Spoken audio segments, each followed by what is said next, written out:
This is More Than Before with Nathan Cook.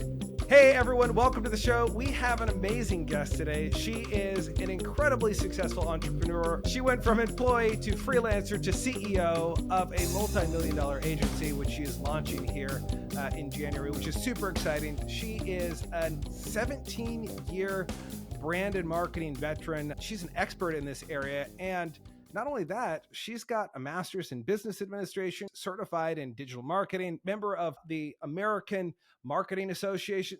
The list just goes on and on. She's amazing. Lane Jones, welcome to the program. How are you doing today? I'm doing awesome, especially after that introduction. I was listening to that and I was like, who is he talking about? You truly are amazing. And what's funny is, for as long as I've known you, you are constantly going, like at 1,000,000 miles an hour.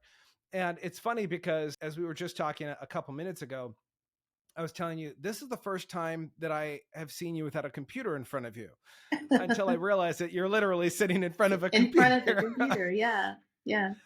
Because you are always working. You're always pushing towards that next thing because you love what you do. Mhm. And I think that's a rare thing. Tell me a little bit of your journey to get to this point. You have a long journey of going, well, you know what? I think I want to be an accountant to, well, I don't know about that. Like maybe I should go into business. And then all of a sudden you're like, well, maybe I should go to law school. And you spent 2 years doing that. So like, Yeah.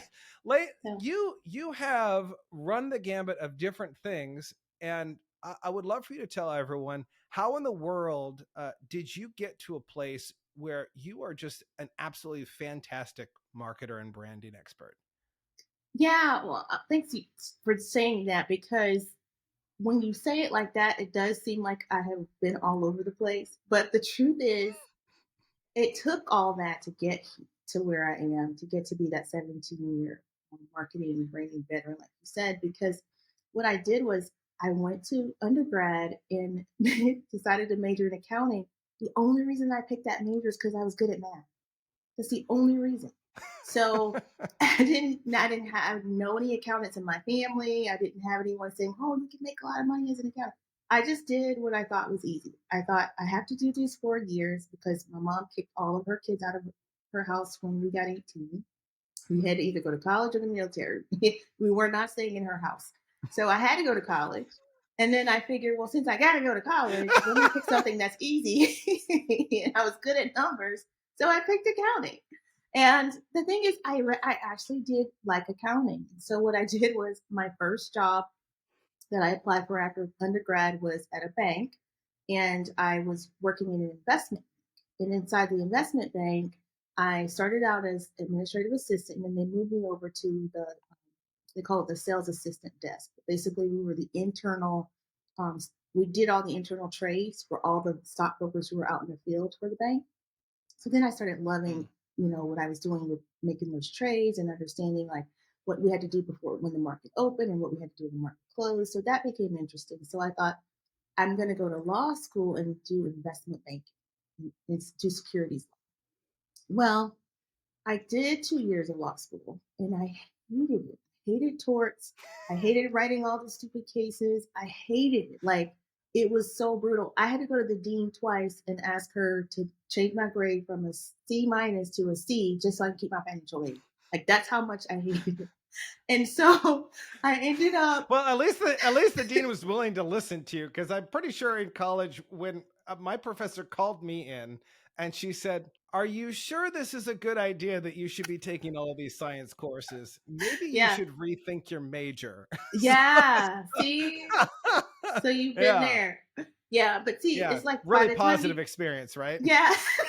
I know. And I was like, there's no way I'm going to pay out of pocket for this. I need my financial aid. So I had to like beg her. And then like, of course I had to do like extra work to get the minus removed. Right. So I'm like struggling and I decide, you know what, this is not worth it.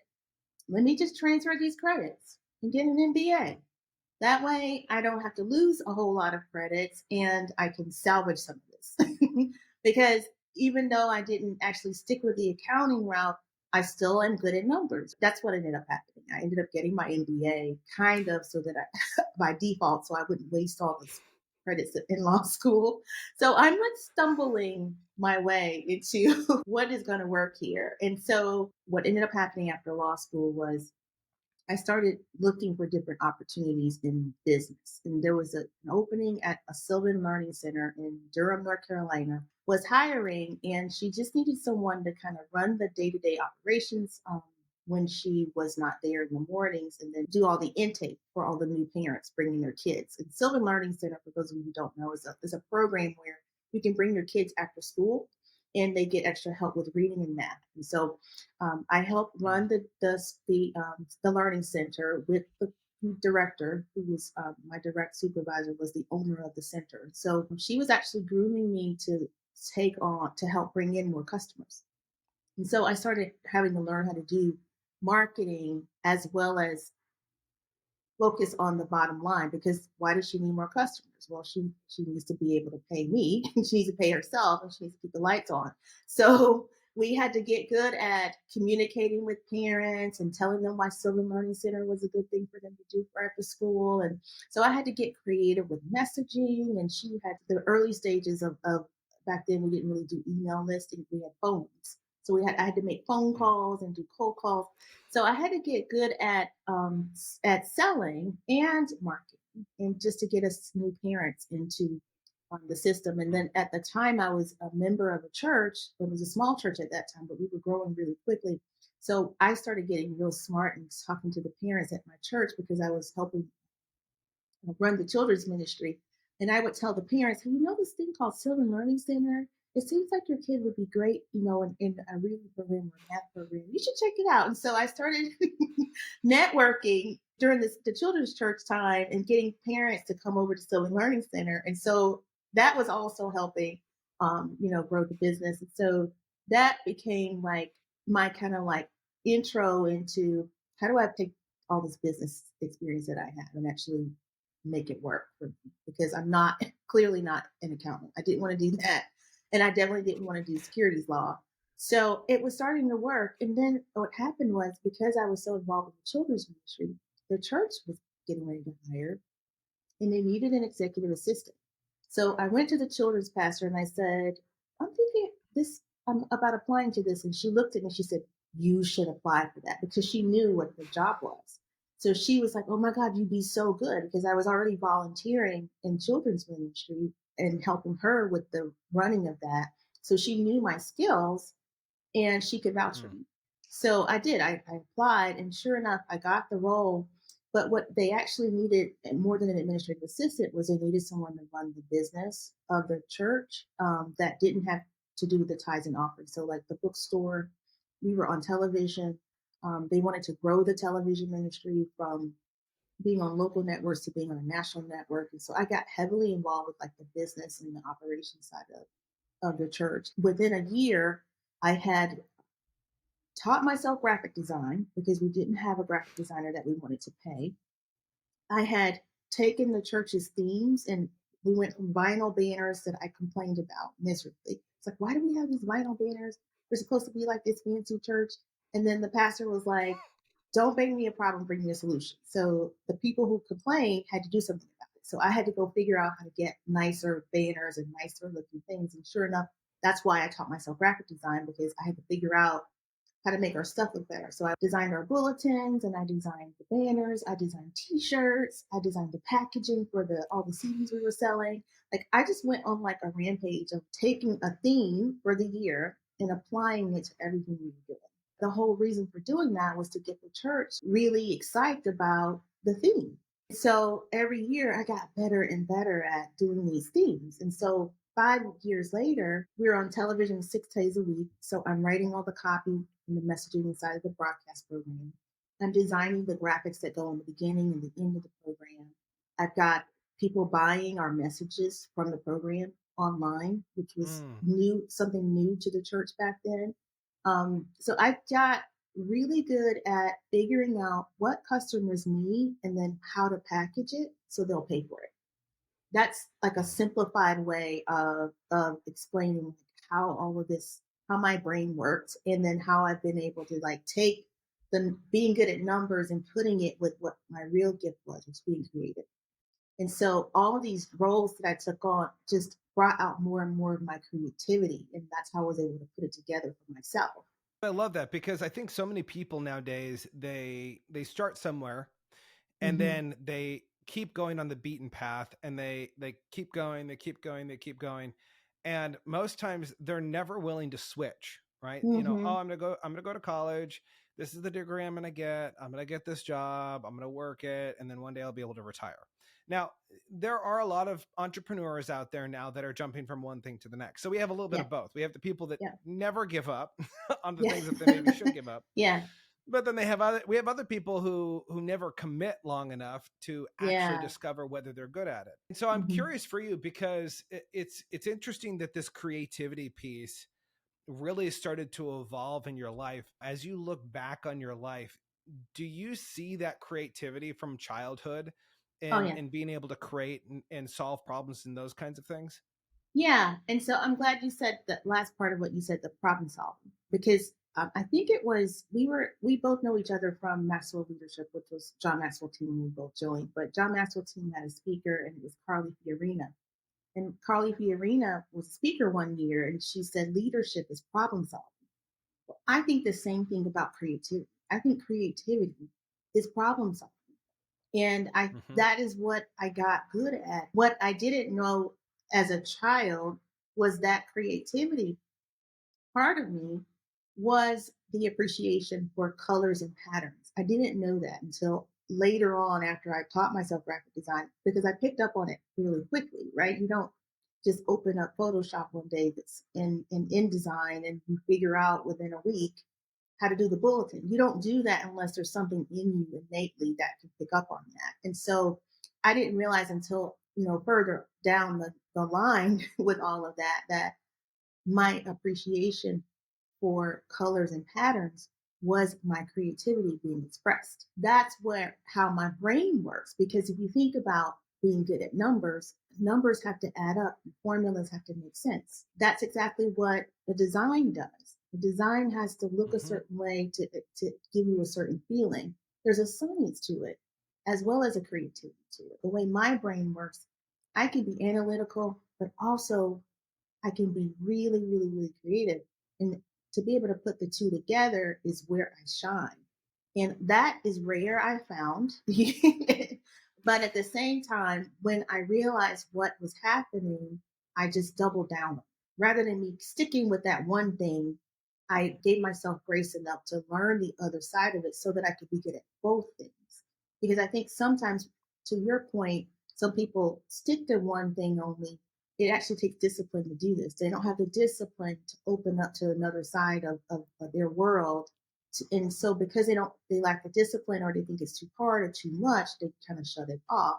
But then you also have those multi-passionate people who they have their hands in everything.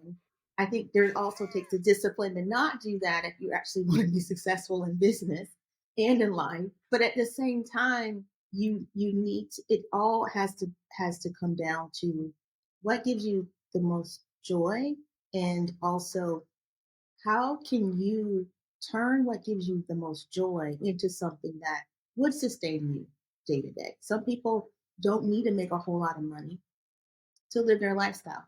Some people, they want to make a lot of money.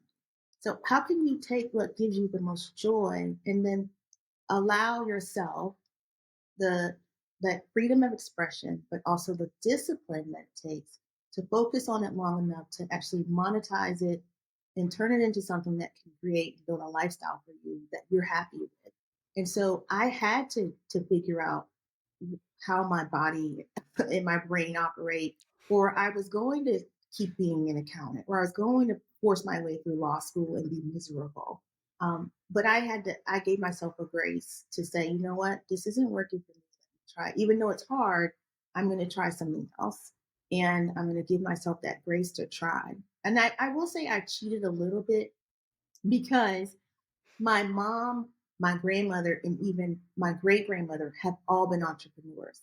And so I say I cheated a Mm. little bit because I was destined to not work for anybody too long. Like I am unemployable. When you hear people say that, what they mean is there's only so long you got me for before I'm like, yeah, I've been here long enough. Let me do something else. So that's kind of in my nature to try something else. But like that's where I know the discipline had to come in because I can't keep trying something else every day. But I double down on the whole I'm a creative problem solving type of person. Now who needs that service? Because I need to actually make money because I need, I need to pay my own bills. I need to, I need a car to drive. I need clothes to wear. And so there takes a discipline for you to understand who you are and also self-awareness. Like I said, I stumbled on this, so I'm telling you all this in hindsight. You know what I really love? You learn to give yourself grace. I think so Hmm. many people actually aren't good at that. I think we're really good at forgiving other people for the most part, but we're really bad at forgiving ourselves. Wow. There was a mentor of mine a number of years ago that said, the worst judge you'll ever have in your life is the one staring at you in the mirror. And the reason for that is because you're a really bad judge. Wow. What you'll do is for anyone else, you will serve them up a punishment. You'll say, "Oh, well, you lied to me, and here's the punishment that you get to serve. Here's your sentencing." And Yeah. so we're good at sentencing other people and wanting them to pay for their mistake. And when they paid for it, we go, "Okay, you've paid for your mistake. We can move on." Hmm. We're the only people that look at ourselves and we say, "Okay, here's what you're going to do." And we constantly keep saying, okay, well, here's the next thing you're going to do. Oh, and Wow. you're going to continue to punish yourself over and Yeah. over and over because you It's true. are a really bad judge. And so Yeah. I'm curious for you in your life, at what point did you start allowing that judgment piece to be taken off of you? Because I remember very distinctly, like when we first met, I don't know if you remember the first time we met. I have my idea of when we first met, but we Uh-oh. were at a conference Yeah. and things were kind of crazy. Yeah. And you walked into a restaurant and you sat as far away from everyone as possible. I remember And I this. saw you, and for some reason, I got up and I was like, "I'm gonna go talk to Lane Jones." And we didn't really know each other. I walked up Yeah. and I'm going up to your table, and you have the menu in your face. You're like shrunk down. You're trying to hide. You don't want to make eye contact with me. And any normal person would keep walking and go, "She just doesn't want to talk to anyone." No, not Nathan. Not Nathan Nathan. sat down in her booth and started to talk to you. And I Uh, proceeded to tell you because I saw you were heavy burden, like there was a lot on your shoulders at that point you were carrying. And I mhm. just felt like, man, I just want to make you laugh. I want to bring you back to the present. Yeah. And so I started to tell you about how I put my foot in my mouth with one of the guest speakers who was Yeah. a prominent member of the science community, and I happened to say something that was miscommunicated, and we're not going into that story because it's going to be incredibly embarrassing, and we don't want people to, I don't want I to be love canceled it. for that story. You know what? I was thinking you should have had him as a guest. Hey, you get me in contact with good old Bruce, and I will definitely do that. But all that to say, there was a period of life I feel like maybe even within the last 4 years, 5 years, where you actually started to give yourself a little more grace. Hmm. You were maybe not so hard on yourself. Tell me Yeah. a little bit about that journey because I think a lot That's of good. people are hard on themselves, Yeah. and they don't give themselves the grace to be able to navigate this world that it really is trial and error. Yeah. Yeah. That's good. That's good. I'm glad you put that in this context because when you when you saw me in that booth, I really was trying to eat because I hadn't eaten all day. And I was trying to hide because I had seen enough people for one day. And so we were at a conference, and at the time, my role in the conference was so much heavier than it had become over the years. I was in charge of production.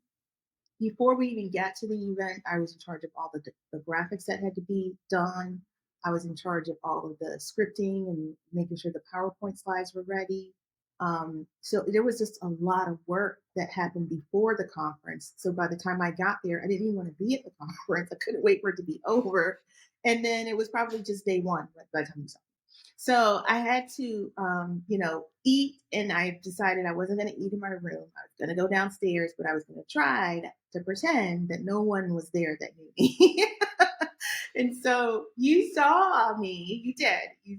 You literally saw me, and you were like, "Oh, I see you. Let me come over here and, and make you laugh." And I was dying laughing. And I'm still laughing to this day about that story because it is hilarious. And so I appreciate you for seeing me, noticing me, even though I was trying not to be. But part of that was even with that pressure that I had on me, even in that moment, I was giving myself grace. I've learned how to do that even better now. But even in that moment, for me to not go hide out in my room, for me to still sit downstairs and at least give myself a break and actually feed myself was a moment of giving myself grace. Now, in that moment, I probably could have, if knowing what I know now about giving yourself grace, what I would have done was probably had a breakfast and sat down with several people, right? And just made space for me to just take a break. Because if I had just taken a Mm. break, I wouldn't have felt as, you know, stressed and overwhelmed in that moment. And so when I say to give yourself grace, especially when you're not sure if you're doing what your passion is or what you're doing is not giving you joy, the grace comes when you're in the middle of the hard thing and you do the harder thing. And you say, I'm going Mm. to do this harder thing even though it's going to cost me, even though I'm going to probably look like a fool, even even though people don't know me, even though I'm going to have to ask people to do favors for me, then and that's not my nature. Whatever it takes to get you to get a little bit uncomfortable, and you saying to yourself, "I'm okay because I'm doing this because I want to be better." I'm doing this to be a Mm. better version of myself. And so to be a better version of yourself often is going to require you to be the first person to give yourself grace because the world can be hard. I mean, people can be nasty. People can be short with you. People that you need to help you, they're not going to help you. Right. And so if you don't give yourself grace, you're good luck getting it from somebody else who doesn't know you and who you might need to help you at somewhere down the line. So if you learn how to give yourself grace and you are okay with the outcome because you're not attached to it in a way that's going to bring you down. Mm. You're going to say, I'm going to give myself grace. If I mess this up, I messed it up. At least I tried, right? If I call this person and trying to get new business and they tell me no, at least I tried. I'm going to give myself the grace because that way you can come back and say, I tried. I took a step forward in the right direction, and I'm okay. I'm okay. And so I think that's Mm. where what I mean by giving yourself grace, and even getting up to the point where I had to just double down on on what I was going to focus on as a career. I had to give myself grace in that because I can do a whole lot of things. I can do you know, a lot of things better than most people. But I decided, you know what? I'm going to give myself grace enough to stick with this one thing and ride it all the way out. And it has helped me work with multimillionaires. It has helped me learn how to become one. Right. And so, but that's the focus of and the discipline that had to come along with that. I love how you talk about it's not about the outcome, it's about the process. It's about who Hmm. you're becoming along the way because so many people Yeah. are focused on the outcome of, oh my gosh, I didn't get the client, I didn't get this job. Mhm. This product didn't turn out correctly. The video looks awful. The logo doesn't work. The colors Mhm. suck. Whatever it is, people are so attached to the outcome that they forget that life truly is, like we talked about it, it's a test of, does Mhm. this work? And if it doesn't work, then you try it again and you do it in a different way. Yeah. It's so important to be process oriented versus outcome oriented. Yeah. Have you always been focused on process throughout your life because you are that kind of detail oriented? You do like the numbers and those kind of things. Has that always been a piece that's been a part of you of being process oriented, or was that something that you developed later on and maybe you were more focused on outcome? I would have to say it's probably I developed it because I don't think I even realized how I got to this point, what the parts of what I do that has made me successful, the parts that I would keep and the parts that I would toss. I would definitely toss the times where I would focus more on I've got to hit this income goal, or I've got to hit this personal growth goal, or I've got to hit, whatever goals I've set for myself. They've usually been outside numbers based or some kind of, success driven formula that I came up with, right? And so, Yeah. which is there's nothing wrong with having goals, but to your point about the process, I didn't learn to appreciate the fact that it's great to have the goal, but it's even greater to learn how to become the person who can sustain that. I didn't appreciate that until I learned more about how your mindset, is very Yeah. important to who you are, and how who you become is way more important than the things that you have, right? What kind of person are you? Yeah. That's what's important, right? Who you become, and it doesn't matter if you have nice things or if you look nice if you're a horrible person in the process. Yeah. So in the process, I want to become the best version of myself. So I want to be more kind. I want to be more loving. I want to have more joy. And so what I've taught myself over the past 2 to 3 years in particular is if it doesn't give me joy, I'm not going to do it. Does that give me joy? Mm. I'm not going to do it. And because I know who I am, I can make that judgment call because if it gives me joy, one, I'm going to stick with it. Two, I'm going to give it my best because the thing of what in my business, especially with marketing and design, a large part of it is subjective. It's opinionated, and so I could Yeah. halfway do something and turn it to a client and they would love it, but I know that wasn't my best, right? And so in becoming the better version of me, I also want to give and deliver excellence. I had to define what excellence is, still giving myself grace, not having such high standards that I never reach them, but at the same time I want to give my best. And so in Mm. doing that, you kind of have to understand that you do want to make sure that you're not paralyzed because of perfection kind of thing, but at the same time you want to Yeah. be the best version of you in the process. And it is a process. We hear all the time, trust the process. Well, people tell you that it's not just a cliche. They don't say trust the outcome. You can't trust the Yeah. outcome because you might not get it, but you can trust the process and the steps that it takes you to get to that outcome. I love what you say about that is you can trust the process. You can't always trust the outcome because it's true.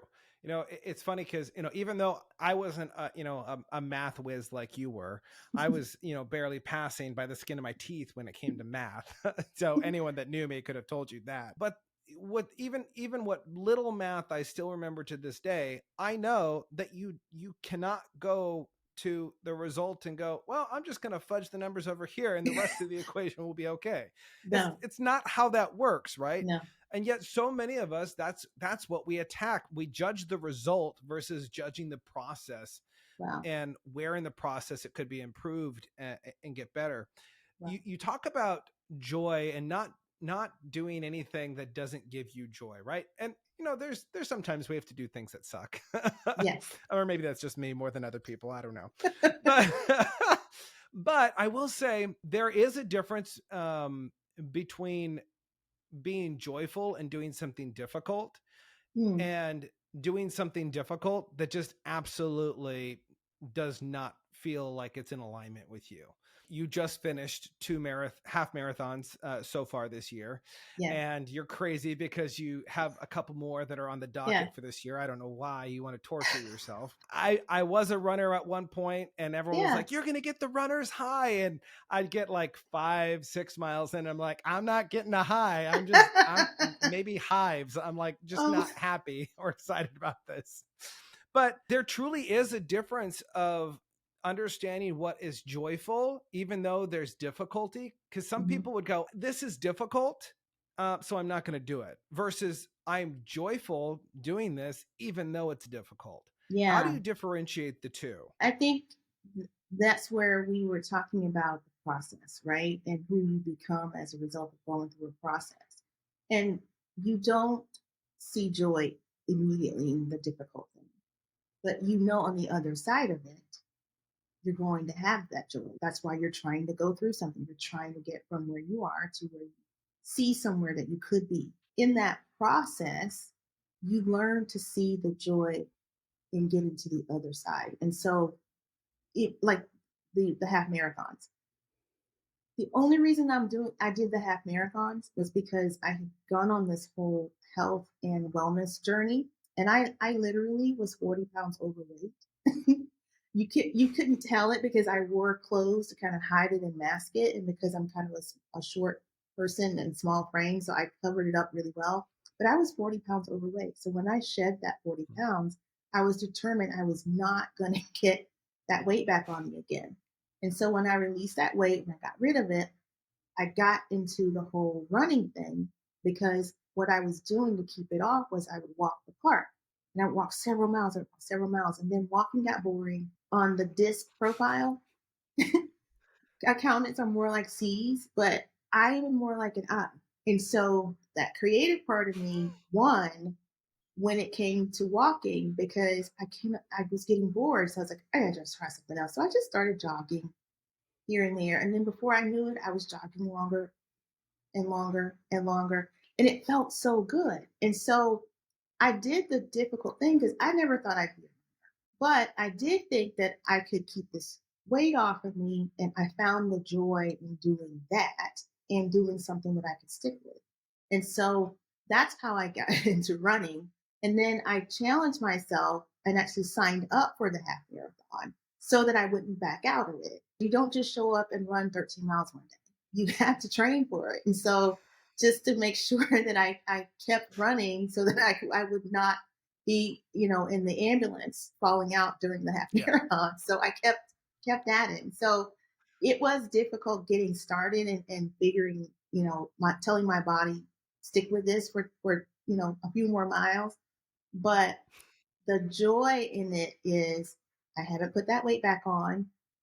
I haven't, I've stuck with my wellness goals. And so that goal of being the best version of myself physically is what gave me the joy to do the difficult thing. Just in that example, I could see what you're saying. It is hard to do things that are difficult and say that, oh, that gives me joy. It's not so much that the process is going to give you the joy, but it is the goal on the other side of it. And who you become as a result of it.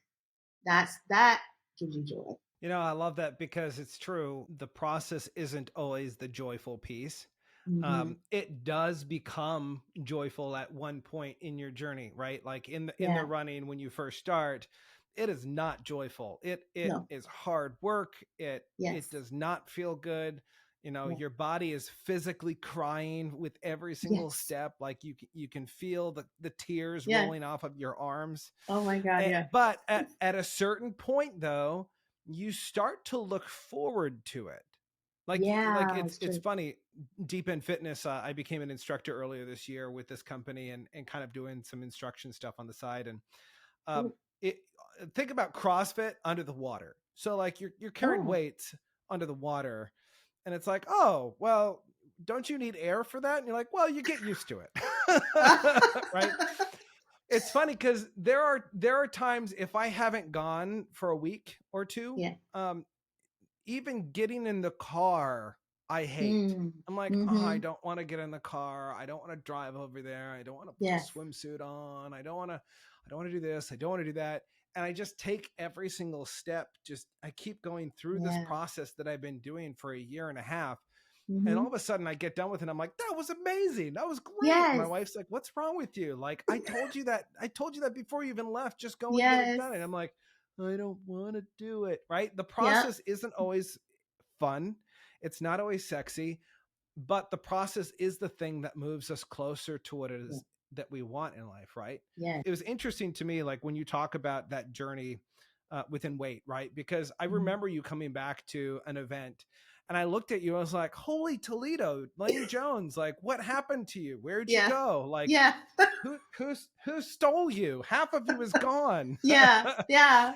and and it was funny because I was talking to my wife, before we were getting on here to talk, and I said that, and she was like, "Well, you can't say that." I was like, "No, like I totally can," because like she's had this really awesome transformation, and maybe to the outside person they didn't notice it. For Yeah. you, you did. And I would imagine, and I'm curious for this part specifically, what was your relationship with health Mm, growing up? mm. And did that relationship change as you matured? Like, did it get worse? And then you realize that, man, maybe I need to have a better relationship with my body, this, this temple that Mhm, God gave me. Like, should mhm, I mhm. actually like take care of it? What was that journey like? Did you have a good relationship in health growing up? And how did that shift throughout your life? I don't know that I could say it was good. I can just say it just was, right? So I grew up in the It South. existed. Yeah, there was a relationship. I don't know if it was good or bad because I grew up in the South. So I grew up in Georgia, Augusta, Georgia, right? And my mom cooked almost every single night, and she cooked a three-part meal. We had a starch, a meat, and a vegetable, and you had to eat all your food before you got up from the table. That's how I was raised. And so, If in it's on some your nights, plate, it better be finished before you get up. yeah, I don't care if you're 5 years old and this is enough food for an adult. You're gonna eat all this food, and so that's how I grew up. And so, and then I got to the point where I actually like food. I am such a foodie. This is why I was 40 pounds overweight. I'm not like in denial about how I gained all that weight. I am such a foodie. Like I love food, and so, but I love taste and flavors. Like I can cook, right? And so part of the whole you were asking about me being creative as a child, part of me that creativity came out because when I was fairly young, I started learning how to cook. My mom would teach me how to make meals, and then I would put my own spin on them. But because I was, in the kitchen all the time, she was cooking all this food. I was eating all this food. I don't know that my relationship with health was that great. I just know I stayed out of trouble because I ate all my food. I don't know if that's true actually, because I've heard some stories about you in the library that your mother was really good friends with the librarian and she was Oh always calling my your God, mom. who told you that? And so this is true too. This is true too. I stayed out of trouble at home, I should say. And when I was at school, that was something else.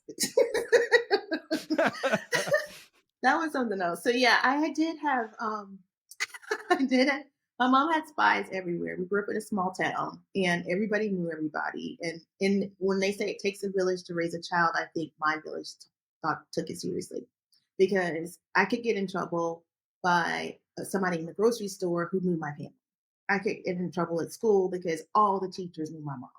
And so part of that was because in the small town, most of the people go to the same church. So half my teachers were in the pews, and my mom was the church secretary, and she was in the choir. And so, like, they all knew her. They all knew I was her kid. And the other thing was, my mom had 7 kids, so there was 5 that went before me, and so all of them were known. And so by the time my sister and I came along 6 years after they did, people knew who we were. And so there was no hiding. And there was no talking in the library with Miss Webb because she would tell your mom. And so, I mean, I didn't have this problem, but my younger sister had, where she actually, in our school, you could get a paddling back then in the South. And so teachers would whoop your butt if you were misbehaving. This I was a didn't get it. while ago, so don't be writing into the Yeah, I show know. and telling I me, know. like you, This was I like don't back need. in the day. This is back in the day. This was back in the day when rulers were a thing, and Yes, not for exactly. measuring. Exactly. They're So they're corporal about measuring punishment, your attention and measuring. Yeah, yes, yeah, corporal exactly. punishment in the classroom existed.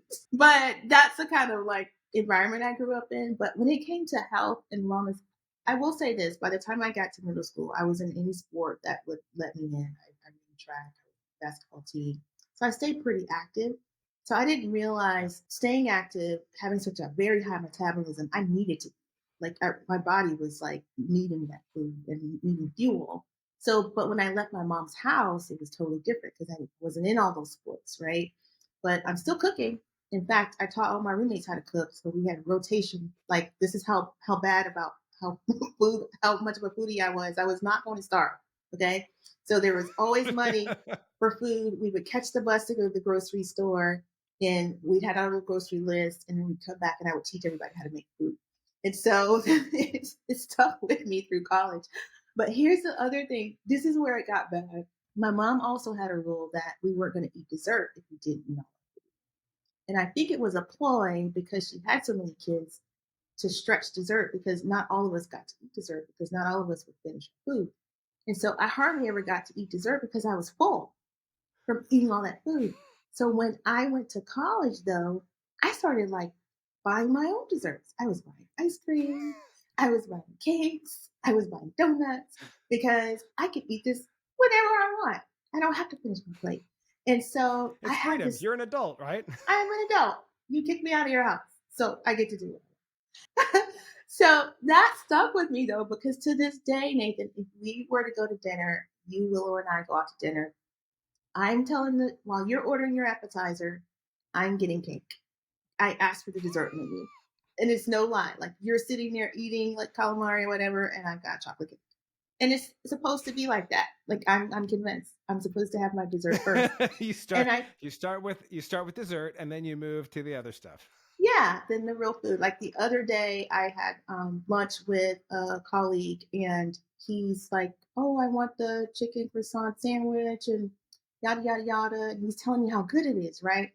So the waitress is listening, right? And I look at him and I said, I don't even know why you're telling me about the chicken sandwich. Where's the dessert menu?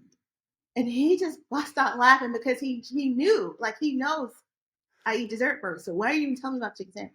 So I ordered the dessert. Then I say to her, and I'll take a chicken sandwich to go. Ah! I'll I take the food to absolutely go, love but it. while we're at lunch, during this short period of time, I only have enough time to eat my cake. And so what I've had to do though to do that is I've had to figure out, how to stay healthy and still allow for dessert because that part isn't going anywhere. I did good while I was losing the weight and I went to sugar-free stuff, and I would make my own stuff at home, like with this stuff called Swerve, which is like a mix between stevia and erythritol. So I did cut out the sugar while I was getting rid of the weight, but now that I've gotten it off and kept it off, I know how to eat my cake, have my cake, and eat it too, and not just eat salad for dinner. It's all good. I think most people don't really understand that, there's a moderation to things, right? Oh And gosh, yeah, you can have your cake, right? I think there's something to be said about being a glutton and just going all in and all you ever eat is cake. Like, don't, oh, yeah, I'm gonna yeah. have cake for breakfast. I'm gonna have cake for No, lunch, yeah, cake at supper time. When cake is on the menu, you can eat cake every time, right? Like, that's not what yeah. we're talking about here. No, just But dial there is 9 and something to then be wait to dial 1 afterwards because you're not gonna live long. But there is something to be said about actually enjoying your life. There are so Yes. many people, like it kind of goes back to what we were talking about earlier. And what I always like to talk about on this show is that we are trained as kids to Mm, want more, to do mm, more, to achieve this and achieve that. And there's always a medal, there's always something that you're running after. And we've lost the ability just to be who we were created to be. right.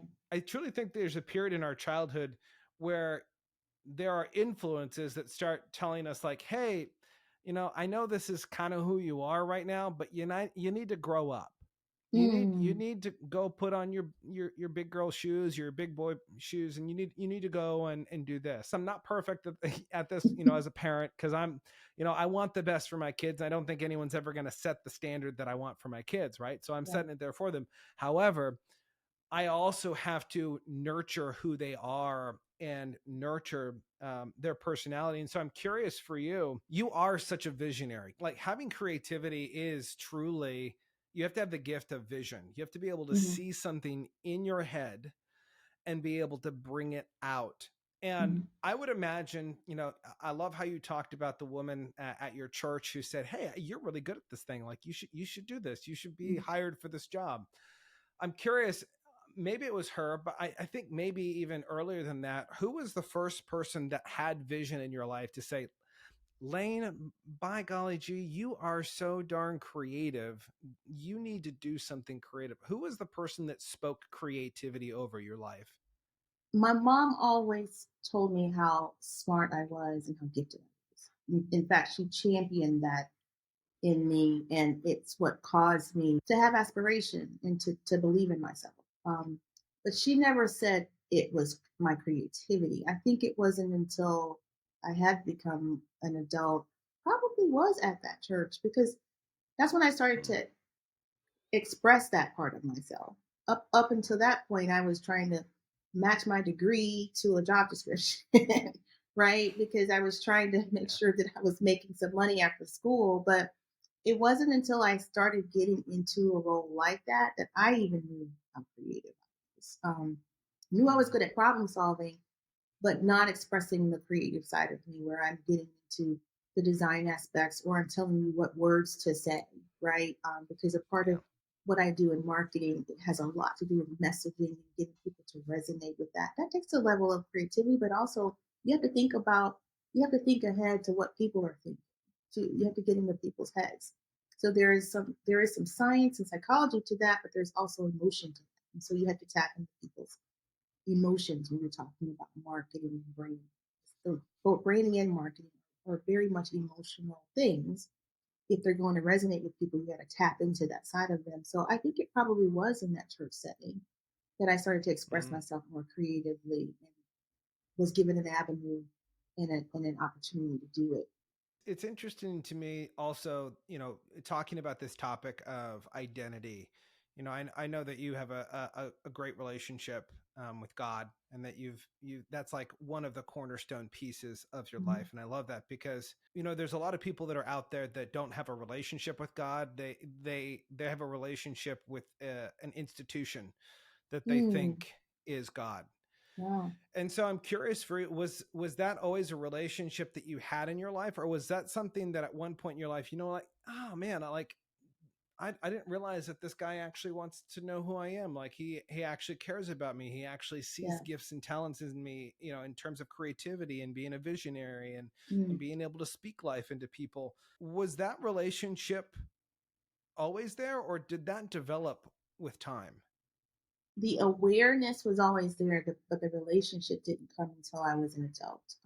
The awareness of who God is and that there is a God was there from the beginning because we grew up in church. Again, we grew up, I grew up in a small town and church was life. And so on Sundays, we went to church. This is how bad it was. My mom belonged to one church that met on second and fourth Sunday. My dad belonged to another church that met on the first and third Sunday. So we were in two different churches every other Sunday. Both of them were deacons in the church. That meant that we had to get there early and leave late. It also meant that, and both of them were in the choir at both their churches. Both of them were in both choirs. It was insane. And then so we grew up in church, and then we went to all the Bible studies. We had these things called revivals. Both the churches had different times in the year when they had revivals. Revivals were all week long things. And so one of the revivals, when I turned 12, because all my friends were doing it, I went and got baptized. I didn't know what I was doing. It was some peer pressure. It was some like trying to like look good for my mom, like, oh, I want to get baptized on my own. Like, trying to Man, like, peer pressure has really changed nowadays, hasn't it? oh my God, I Most know. people, peer pressure is like drugs. And back when you were like a kid, you're like, hey, you should come down to the lake and we're gonna get baptized. And you're like, okay, don't tell my mom. Or like peer pressure has changed a lot, in the It last has couple years. this is true. This is very true. Gosh, that's so funny because you're right. I had the good kind of peer pressure, I guess. But this is what happens when you grow up in a small town and everybody's watching you. So you kind of have to Yeah. you only have a couple of things you're going to get away with. So I did get baptized when I was 12, but it wasn't until I was 18 and I left my mom's house again. I went to another church, and then I started actually going to church on my own and wanting to go. And then I'm taking notes and I'm like reading my notes. And I was like, oh my gosh, this is like something that's really going to help me. And so I was still Mm. fairly young, 18, but I got baptized again. And this time I actually knew what I was doing and did it, I think, for the right reasons. And since then, I think I have grown in my relationship with God and Him showing me who I am. And even to this day, I still am becoming more aware of who I am. But where I am now is understand. I think it up till this point, I was understanding who I am Mm, separate from who he is. So the past several years, I would say the past 2, maybe 3 years, what I'm becoming aware of now is who he is in me, right? Because God yeah. has created us to be his expression in the earth. That's what I truly believe now. As opposed to him being this separate being, he's actually a part of us. And Mm, so if he's in me and we're like we have a relationship, like we're one. It's like a union. And so now that I'm coming into that awareness, there's a whole other ball game I get to play. Now it's kind of like when we're talking about what gives me joy and we're talking about trusting the process. I kind of can't fail because I'm on his side. He's on my side. He's for me. And so when I understand that, and also that's where that grace comes in, he is the one giving me grace to fail or to make a mistake because he's going to pick me back up and I will be okay. yeah. And so, as long as he's breathing breath in me, I got to try. And so I don't hold myself back as much as I used to. I am going to try. And Mm, even with what I was saying earlier about launching the software company, talking started. Oh my God, the software company has got me in a whole other arena that I didn't know anything about. But it's scary, it's hard, it's tough, but I'm doing it. Right? I'm in a tech space, and as technical as I can be, it's way over my head, right? And so I'm paying people to yeah. develop the software. I just know what I wanted to do. I just wanted to pay Yeah. attention to the fun part. So, but my relationship with him has helped me become more confident and more competent, even because he's got me right. So I think that's where the fun comes in. Well, I love that because truly, when you step into the shoes that God made for you, your gifts, Mm, your talents, the places that He's called you to, I think it is different. Because most mm, people are trying to wear the wrong shoes. They're trying to wow. be like someone else. And God says, no, I created you to be this way. This is the way I created Yeah. you to be. And yet you're going over and you're pretending that you want to be this person. You want to do this thing over here. Wow. Oh, you want to be a lawyer, but that's not what I created you for. And Right. there's a misery that comes along with that. I'm a firm believer that if we were to stop and actually teach children who they are Mm, and concentrate on, okay, so who are you going to be mm, today? This is who God created you to be. So as you go about your day, this is who I want you to focus on. And if we were to teach them that, it wouldn't matter what they did because they would start operating in what they were called to do. that's Because good. when we operate from a place of being, the Mm, doing comes automatically. The problem yeah. is that most of us, we operate in the doing, and True. then we're like completely lost, right? We sell Yeah. our souls Yeah. in order to do something that we were never created to do. Wow. I love that about you, Lane, that you're stepping into these shoes. You're always willing to take a challenge and to go Yes. towards something new. Definitely be on the lookout for Lane Jones's program that's going to be coming out here Yes. in January. It's going to be absolutely fantastic. Like if you wanted Lane Jones in a box, this would be what you would want. Like this is the I Lane love it. Jones that you want.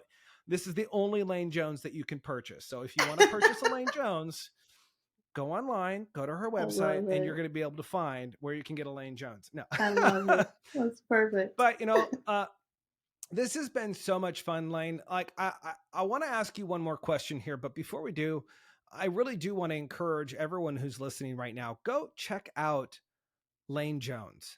Go Thank look you. her up. You can find her on LinkedIn by searching the number one Jones Lane. Yes. So you can search for her there with no spaces, or you can also go to her website, which is the number one joneslane.com. So go over there, head over there, check her out, get Thank you. connected with her. She has some really cool resources on her website. I wanted to go more into this today, but just running out of time. She has these 5-step branding view blueprints Mhm. that are spectacular. And because you've listened to her story, when you go back and you look at her website, everything that we've talked about today has to do with these 5 steps: Yes. vision, value, voice, the visual identity, creating the village, finding the Yeah. village that's around you. Like Yeah. this is who she is. This is why Mhm. she's an expert in branding, because she can take the values, the core values of an organization, and she can put it out there in a place where people can see it and go, oh, I get it. That's Yeah. who Lane Jones is. Yeah. So she's absolutely incredible at this. So I want to encourage you, go over, check out Lane Jones. Lane, I truly have loved our time together today. And I want to Me finish too. out with a question that I think is going to serve everyone really well that's listening. I always like to talk about the focus of understanding who you are, because we really do live in a world where everyone is trying to do more, and they're trying to have success. They're trying to earn more money. And like you said even earlier, those things are important, but they're Mhm. not everything. Mhm. And I think most people really do need to take the time to discover who they are. You tell clients very often that it's better to be led by your purpose than to be driven by your fears. Mhm. And so I'm curious for yourself, what were some of the fears that drove you earlier in your career? And how has your purpose allowed you to experience more than what you thought was possible? Wow. So this is good because I think if I had to define a fear, it's really anything that would hold you back. So in my career, I've had fear of failure often when I've tried something new and didn't know if it was going to work. I have had some issues with self sabotage where I've talked myself out of doing something just because I was uncertain about the outcome. And so Mm. there are times where I have let my own fears hold me back. And then sometimes a fear can be when you do have the fear of the unknown. Uh, the fear could come in and says that's not for you. And so if you let something overwhelm you and convince you that it's not for you, the fear could hold you back in that way too. But I think one of the ways that I know I've learned to overcome fear is to rely more on my relationship with God. I have this Mm. conversation with God often when something's in my way or I get overwhelmed and I say, "This is your fault. You made me this way. So you help me, right?" And so I blame him because he made me. And so, but when I lean on him in that way and things do get overwhelming or I do feel a sense of fear or something holding me back, I lean into him even more because it's the faith that brings me out of that. And then I've learned this too over throughout life that the opposite of fear actually isn't faith. The opposite of fear is love, because the Bible says that perfect love casts out the fear. And so my love and my relationship with him, that's why I lean into him, because he's my first love. And so I can go back to that love and that love that he has for me. And I know he doesn't want me to fail. I know he doesn't want me to be afraid. And he's not giving me a spirit of fear. And so when I rely on that love that he has for me and him, I can stop being as afraid. Here's the thing, fear is going to come, but can't stop you doing it anyway in the midst of the fear. That's when you know you won the game. And so I think that's where it is having that perfect love and understanding that relationship with him that casts out the fear or at least minimizes it enough to keep going. And that's Yeah. where having an understanding of who he is and having faith in God has helped me. Wow. Absolutely fantastic. I could not even ask you to say something even better. Like it's just so good, because truly, like, purpose wise, of being driven by the understanding that you're loved. And I Hmm. love that you say that the opposite of fear is is actually love. And Yeah, if you want to expose fear in your life, focus on the love in your life, because yeah, even if you're not a person of faith, there are people in your life that love you, that care about you. I think yeah, I think a lot of people don't hear that often enough, that they are loved. I love telling yeah, people that I love them. Every one of us deserves to hear that we're loved and that yeah. we'll be supported as we go through different trials of life. And so I think that's absolutely fantastic that you say that. Man, it's so good. Lane, I really appreciate you coming on the show. You've added Sure. such a tremendous amount of value to everyone Thank you. who's listening today. To all of you who are out there, please like, subscribe to the podcast, share this episode with someone who needs to hear the incredible words that Lane Jones just spoke on this podcast. There are so many people that are trying to get a vision for their life. They're trying to move forward. They need to hear that they're loved. You're going to want to re-listen to this a number of times. It really is that good. Until next time, be more, see more, and experience more.